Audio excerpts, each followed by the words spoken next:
다스의 무지가 불러온 길거리 살인사건. 이 책에서 소개하고 있는 모든 설득 도구들은 그들의 영향력을 극대화시키는 어떤 특정 상황을 갖고 있다. 따라서 설득 도구에 맞서 우리를 방어하기 위해서는 우리가 어떤 상황에서 그들 법칙에 의해 가장 쉽게 설득당하고 있는가를 분명하게 이해하고 있어야 한다. 사회적 증거의 경우에도 그것의 영향력을 최대화시키는 특정 상황이 있다.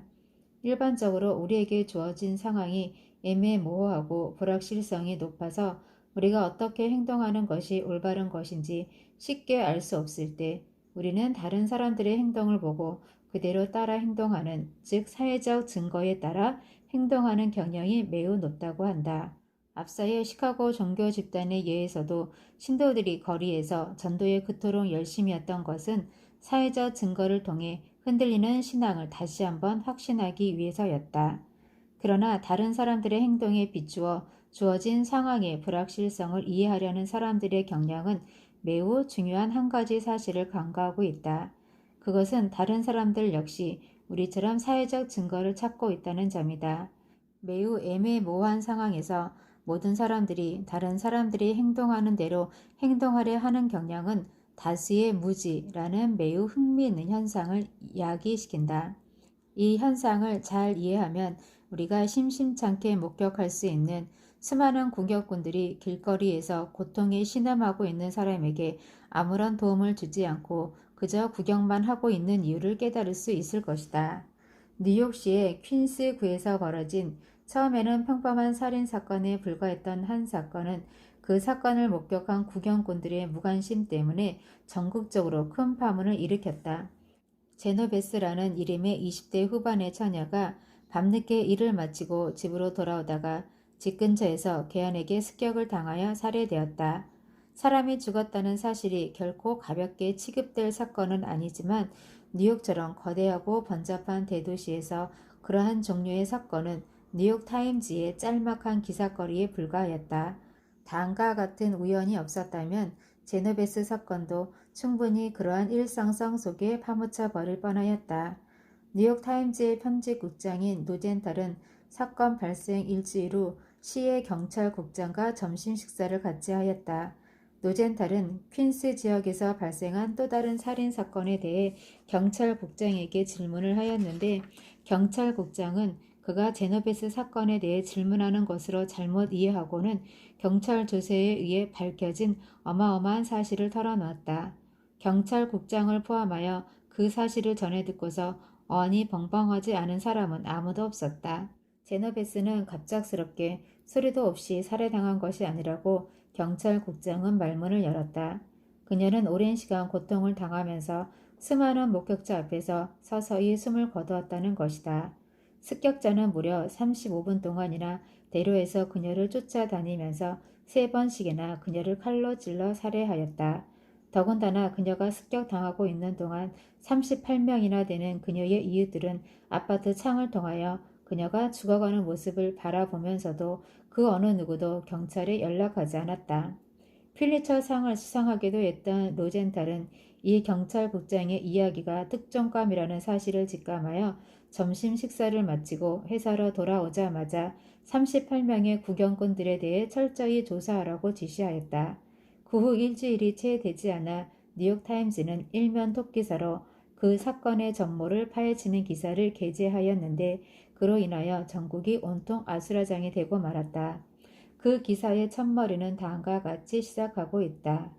30분이 넘는 시간 동안 퀸스구에 살고 있는 38명의 충실한 시민들은 살인자가 거리를 활보하면서 한 여자를 3차례나 습격하여 칼로 찌르는 장면을 물끄러미 구경만 하고 있었다. 그들의 두근거리는 소리와 침실에서 불 박히는 소리에 놀라 살인자는 2번이나 모습을 감추었지만 아무런 일도 일어나지 않는 것에 안심하고는 그는 다시 돌아와서 그녀를 쫓아가면서 칼로 찔렀다. 그동안 경찰에 연락한 사람은 아무도 없었다. 그녀가 숨을 거둔 다음에 한 증인이 마침내 경찰에 알렸을 따름이었다. 그 사건이 발생한 지 이제 2주일이 지났다. 그러나 킨스구의 살인사건 담당 형사 주임인 루센 경감은 25년이 넘는 그의 경력에도 불구하고 아직도 그 사건의 충격에서 벗어나지 못하고 있다. 그는 수많은 살인 사건을 다루었지만 이번 사건은 도무지 이해할 수 없었다고 한다. 문제는 그것이 살인 사건이라는 것이 아니라 왜 선량한 시민들이 단 한 사람도 경찰에 연락하지 않았는가에 있었다. 충격을 받은 것은 루센만이 아니었다. 그 소식을 접한 사람은 누구나 경악을 금치 못하였다. 충격의 소용돌이가 어느 정도 가시자 이번에는 혼란함이 가득하였다. 그 상황에서 선량한 38명의 시민이 경찰에 신고하지 않은 것은 무엇 때문이었을까? 아무도 만족할 만한 답을 가지고 있지 않았다. 심지어 살인사건을 목격한 장본인들도 그 이유를 알지 못하였다. 글쎄 모르겠는데요. 모른다니까요. 가 연달은 그들의 변명이었다. 학자들 중 몇 사람은 그들이 경찰에 연락하지 않은 이유는 사건에 말려들어 그들의 사생활이 침해당하는 것을 원치 않았기 때문이라고 설명하였다. 그러나 그 이유는 충분하지 못했다. 경찰에 그들의 이름을 알리지 않고 익명으로 신고한다면 제노베스를 살릴 수 있었을 것이며 그들의 사생활도 전혀 피해를 입지 않았을 것이기 때문이었다. 무언가 다른 이유가 있었을 것이다. 구경꾼들 자신도 스스로 헤아리지 못하고 있는 그 어떤 이유가 분명히 있었을 것이다.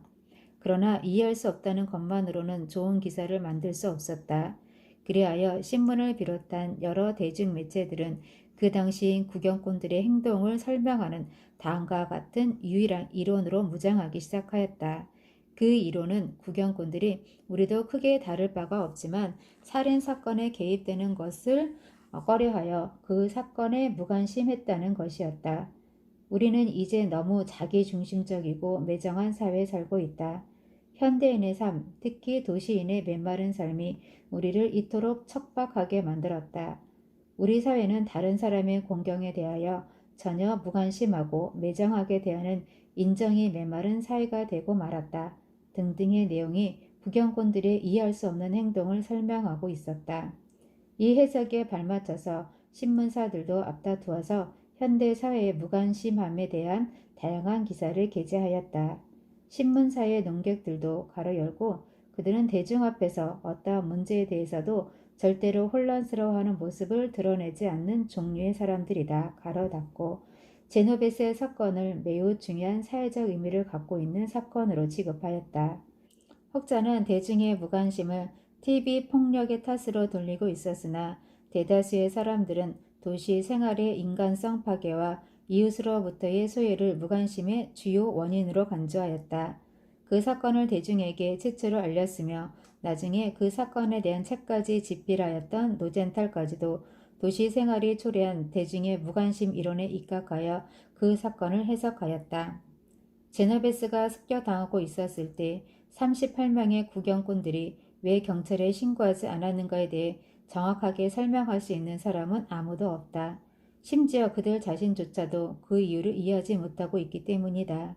추측컨대 그 이유는 대도시 생활로 인한 무관심에서 찾을 수 있을 것이다. 대도시에서 수백만 명의 사람들과 쉴 새 없이 부대끼며 살면서 개인의 심리적 생존을 유지하는 유일한 방편은 그들을 가능한 한 무시하는 것이다. 이웃에 대한 무관심 현상은 뉴욕 같은 대도시의 삶에서 발견되는 주권화된 반응이라고 볼 수 있다. 제노베스 사건에 대한 관심이 대중매체에 의해 전국적으로 확산되고 있을 때 뉴욕 지역에 살고 있던 라타네와 달리라는 심리학자들은 이 사건을 사회 심리학적인 차원에서 접근하려고 시도하였다. 그들은 제노베스 사건에서 가장 설명되지 않았던 부분인 살인 현장에 38명의 목격자가 있었다는 사실에 주목하였다. 신문 기사들의 내용은 너나 할 것 없이 38명의 목격자가 있었음에도 불구하고 아무도 경찰에 연락하지 않은 사실에 분개하고 있었다. 그러나 라타네와 달리는 아무도 경찰에 연락하지 않은 이유는 너무 많은 목격자가 있었기 때문이라는 새로운 설명을 시도하였다.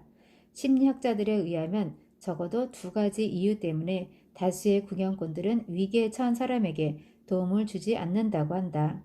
첫 번째는 비교적 명확한데 그것은 너무도 많은 사람이 그 상황에 함께 있기 때문에 위기에 처해 있는 사람을 도와줄 개인의 책임감이 분산되기 때문이라는 것이다. 누군가가 도와주겠지. 아마도 누군가가 이미 경찰이나 병원에 신고하였을 거야. 라고 모든 사람이 생각한다면 위기에 처해 있는 사람은 결국 어느 누구에게서도 도움을 받지 못하게 된다. 두 번째는 심리적으로 약간 복잡한데 그것은 사회적 증거의 법칙과 다수의 무지라는 현상과 매우 밀접한 관계가 있다. 많은 경우에 위기 상황으로 보이는 사건이 사실은 위기 상황이 아닐 수도 있다. 길가에 누워있는 저 사람은 갑작스럽게 심장마비가 온 사람인가? 아니면 술에 취해 잠든 사람인가? 어찌할 것인가? 옆집에서 요란스럽게 싸우는 소리는 강도가 침입했기 때문인가? 아니면 유난히 시끄러운 부부간의 말다툼인가? 괜히 잘못 끼어들어서 욕 먹는 것이 아닌가? 그러나 혹시 정말로 강도가 들었다면 신고해야 할 것이 아닌가? 도대체 어찌할 것인가? 이런 불확실한 상황에서 우리는 어떻게 행동하는 것이 적절한 것인가를 결정하기 위해 다른 사람들의 행동을 조심스레 살펴보게 된다. 다른 사람들의 행동을 관찰한 이후에야 비로소 우리는 우리 앞에 놓여 있는 상황이 진정한 위기 상황인지 아닌지를 알아차릴 수 있게 된다.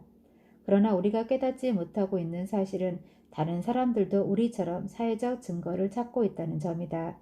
우리는 사람들 앞에서 가급적 침착하고 당황하지 않은 모습을 보이도록 훈련받았기 때문에 우리는 사회적 증거를 찾을 때도 주위 사람들을 냉정한 모습으로 살피게 된다.